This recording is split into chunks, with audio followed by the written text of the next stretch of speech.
about that band, huh? Hey, isn't that something? Hey, they're great, aren't they? What's the name? What's the name of the band? What's the name of the band? New Orleans Jazz Band. You really want to go to New Orleans band, don't you? The New Orleans Jazz Band. Yes. Are you from New Orleans? Argentina. You're from Argentina, Uh-huh. but you just want to be in New Orleans so bad. We hope. You hope to go there? What y'all gonna do when y'all get there? Just start playing? Eddie. Huh? We've told them this is New Orleans.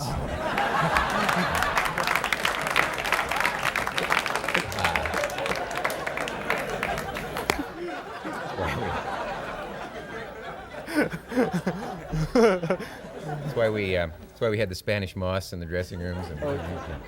And, I'll have another zombie. I was thinking about something. Thinking about your age, and I read somewhere somebody writing a piece about black comics, and they said Richard Pryor was 27 when Martin Luther King was killed, and Eddie Murphy was 6? We died in '68. Is that possible? I was 7. 7, yeah. Now, it's funny how people almost think of you two as contemporaries, and, well, you are contemporaries, but I mean, and that Pryor is that much older than you are, so that their whole world of references is his work that presumably would go over your head because they're back before. Who's the first president you're conscious of remembering clearly? Kennedy. Yeah. I was like 3. I remember when Kennedy got killed. I remember people like crying and all that stuff. Then I remember from Kennedy on, yeah. Did they tell you what it was about? I was 3, isn't it? You gotta sit down and go, little baby, listen. The president's been shot. And little 3-year-old's gonna go, oh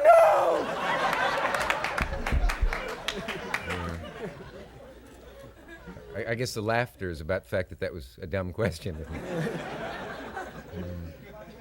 No, but I can imagine your parents saying, I want you to remember that. I know a lady was held up when she was a baby and said, now take a good look at that man in white. That's Mark Twain. Someday you'll remember this. And she vomited.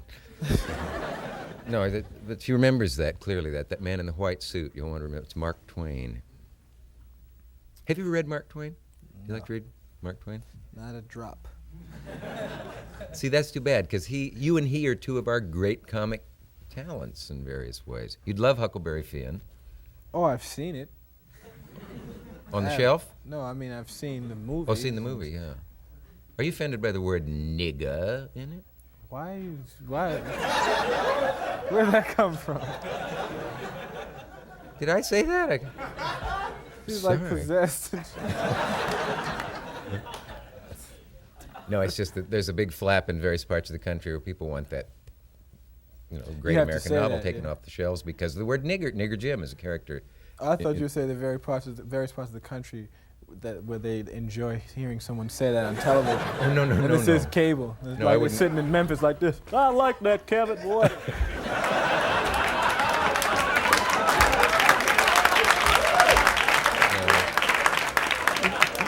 You see him say nigger right in front of us? I don't like it.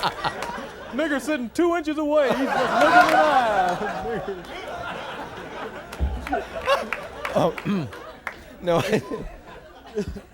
No, you know me better than that. I mean, the fact that I've done shows with George Wallace, Lester Maddox, and yet we're friends, and I think that's what America's all about. Mm-hmm. Is that right, folks?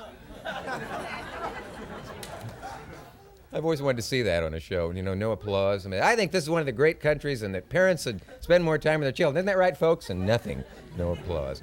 But I did a show once you'd have enjoyed because, I guess, was Lester Maddox, then a famous racist, walked off the show because he felt that I had insulted him and the people of Georgia. And the fact that Jim Brown and Truman Capote were the other 2 guests may have had something to do with Lester the Maddox, strange Jim Brown, and Truman Capote. Yeah, that was a good 3 the hard way. I wonder how old you were when that was on. That would have been 73. And I was born 61. I was Yeah. 12. You probably weren't watching my show every night. Not a drop. I was 12 years old. I was going to see Bruce Lee movies at Roosevelt. Ooh, man. Clint, remember when Bruce Lee used to come to the Roosevelt Theater and we'd get to the Hess station and see Bruce Lee? Oh, yes. I feel that bad was my idol when I was... I know, and I upset you badly once, and I feel bad about that. Oh, yeah, Bruce Lee rumor? Yeah. I don't believe that. Huh? That's not true. What about? You know what you said. I don't want to say it again, but you know rumors you always... You know, put it this way. You know rumors you always hear about people, you go, him? Nah. One of those rumors. Not nice to his mother. Yeah, well... That's not true. Have it your way, Eddie. Not Bruce. Bruce was bad, man. Bruce Lee and Elvis Presley, those were guys that was like coming up. Yeah, Presley was your... Well, I like Presley, too. Of course, I knew him when he was young. Young Presley, when he first came along in the days when Ed Sullivan shot him from the waist up, you know, because they didn't dare show his gyrating hips at third. It might turn on. I got turned on to Presley from his movies. That's when I got into Elvis Presley. Not from I was a Presley fiend. Yeah. I still think Elvis Presley's like the coolest entertainer that ever lived. Like, he's just cool. Because the man is from the South. This is a guy is like, he's like from the South, and you would never know it to see his film. He's a really cool guy, Elvis Presley. Not saying that Southerners aren't cool, but you know, Elvis was from Tupelo? Tupelo, Mississippi, yeah. Now that guy, there's a guy like, back in when Elvis was born, there was no shoes in Tupelo. This guy is like real hip, one shoe. Yeah. Because there was no shoe business. Or no business like shoe business in Tupelo. See how you try for a joke and miss it? Listen, my wife's relatives, though, can remember... Really bad joke, Cavett. That was a bad one, yeah.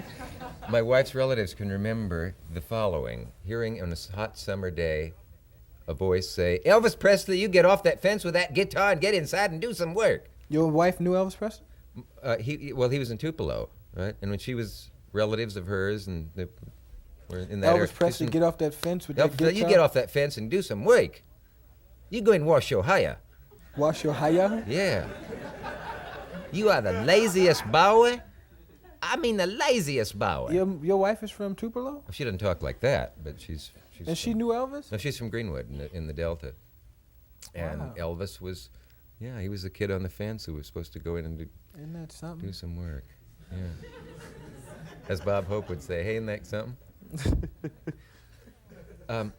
You know what they all so ready. Many things See, I they wanna... got their horns like this. They must have sensed that I was running down or something. When we get back, I want you to show me why, when I danced at Bentley, even with the lights as low as they are in there, in silhouette, they could tell I was white. Do you know what I mean by that? We'll be right back right after this word from... Yeah. What kind of commercial? A local station.